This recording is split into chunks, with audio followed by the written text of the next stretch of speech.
Hello, and welcome to this episode of the Maryland Risk Management Education Podcast. My name is Paul Geringer. I'm the Extension Legal Specialist here in the Department of Ag and Resource Economics. And welcome back.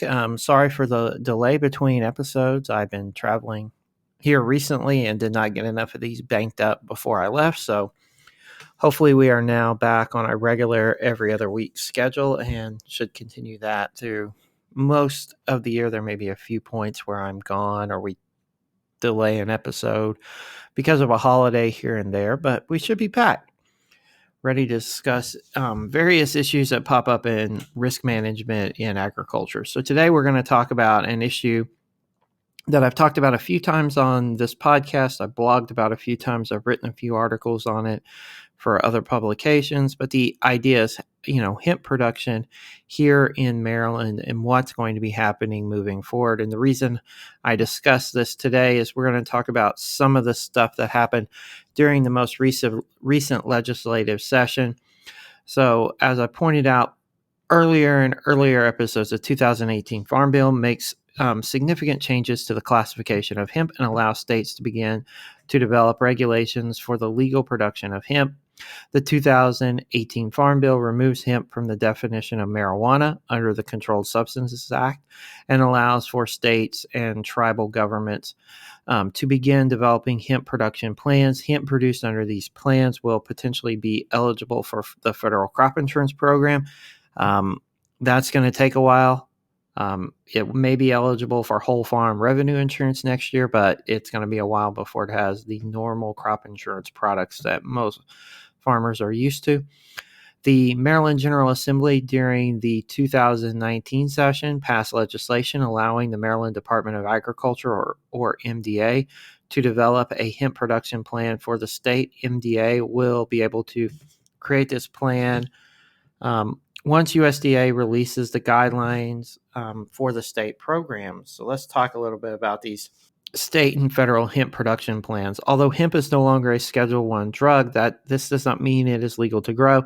To be legal, Section 10113 requires that a state, tribe, or federal government develop a hemp production plan. A hemp production plan is the way producers will be monitored and will regulate the production of hemp. We have to think about this again. This is a product that will look like marijuana, so we have to be able to monitor it and grow it in a way so we know what hemp is and we know what marijuana is.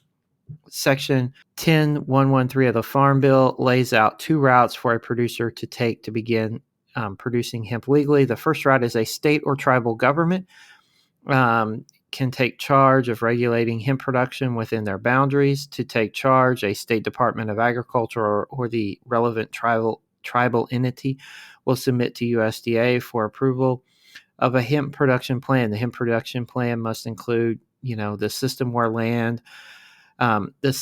land where hemp is produced, including the legal description of the land.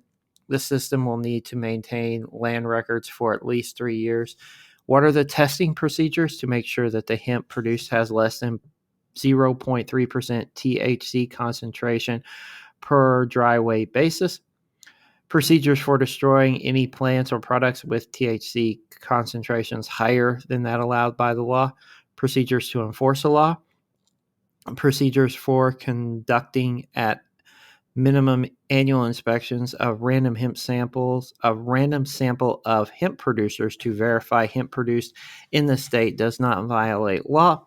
A system to convey hemp producers' information to USDA, certification to USDA that the state or tribe has the resources and personnel to carry out the requirements of the hemp production plan. A producer will need to comply first with the state's hemp production plan before legally growing hemp. Currently, these plans are estimated to take a year to 18 months to finalize, and that was about 6 months ago. So we're looking at maybe 6 months to a year to get this done. It just depends on how fast the regulations come out of USDA. The second route is if the state or tribal government does not have an approved production plan, then USDA will be able to develop a plan for those entities. USDA's ability to create a state or tribal plan will depend on the existing state or tribal laws. For example, if state law still classifies hemp as a controlled substance, then USDA will not be able to develop a production plan. Makes sense, right? USDA cannot come in and make something legal in the state that isn't already legal in the state. If hemp production is permitted, then the USDA hemp production plan will need to meet the same minimum criteria required for states or tribal governments that I discussed earlier. If you missed that, just rewind it and you can catch all those. One important note about the 2018 Farm Bill is that Section 10114 allows for hemp to be transported freely through states. States can still ban hemp products, but states do not have the ability to limit the transportation of hemp through their boundaries to other states. And this is one area where we're seeing sort of some issues developing. We've had products seized in Oklahoma. We've had products seized in Idaho. Idaho has not made hemp production legal. Oklahoma has made hemp production legal. Oklahoma, the product tested above the required 0.3%. Idaho just said, look, hemp's illegal. You cannot transport it. So we're probably going to continue to see issues that develop around this transportation issue as this product moves forward. What about violations of this? Well, Section 10113 of the Farm Bill lays out what potential violations would be. A producer can negligently violate a state's or tribal government's or USDA's hemp production plan by failing to provide a proper legal description of the land that the hemp will be grown on. A producer could also violate by failing to obtain the required license or other authorization required under the plan before producing hemp. Another example would be producing hemp with a THC level greater than 0.3% dry weight. With the first violation, a producer can correct the violation by complying with a corrective action plan developed by the state, tribal government, or USDA. 3 violations in 5 years will result in the producer being barred from producing hemp for 5 years. Section 10113 does not allow for anyone with a felony drug conviction within the past 10 years to grow hemp under a hemp production plan. During the 2019 legislative session, the Maryland General Assembly passed House Bill 1123, which will make changes to the state's hemp laws. This bill was recently signed by Governor Hogan and took effect on June 1 of this year, 2019. Maryland's criminal law currently excludes industrial hemp from the definition of marijuana. Section 5-101 currently excludes the plant cannabis sativa L and any part of such plant, whether or not growing, with a THC concentration that does not exceed 0.3% on a dry weight basis.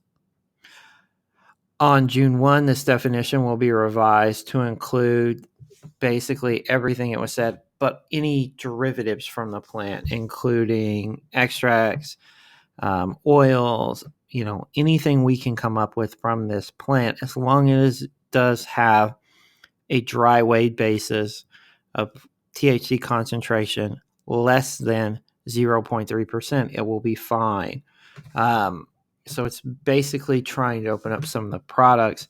The other thing the bill does is it makes minimal changes to the existing hemp research program that MDA manages. The most significant changes to this program, or the most significant changes in HB 112, will be the creation of a hemp production program. The new program will allow growers who meet the qualifications in the state's hemp production plan to grow without participating in the research program. So currently, to grow hemp in the state, you have to be participating with a university for research purposes to be able to grow hemp. After the hemp production plan goes into effect, you will not have to do that anymore. It will be much easier for you to grow hemp in the state. As I said earlier, this bill became effective on June 1, 2019, but this does not mean that growers can start growing hemp immediately unless they are already participating in the research program. If you're not participating in a research program with an institute of higher education, you cannot legally grow hemp in the state. MDA still needs to develop a hemp production plan for USDA approval. At this time, USDA has not published the regulations to implement the requirements for the hemp production plan, but that's expected to happen later this year. And the thing to point out is all states that have kind of gotten to this point, we're all sitting here in the same position. We're all waiting on USDA to publish regs, then to see what state plans will look like. So take that in mind as you're thinking about, this process. Everyone's kind of in the same boat. Maryland growers will still need to wait for more leeway to grow hemp in sometime in 2020. We think it should be sometime in 2020. Thank you again for listening today. If you have any questions, please email me at lgoering@umd.edu, or you can tweet me or follow me on Instagram at aglawpaul. Thank you again for listening and enjoy the rest of your day.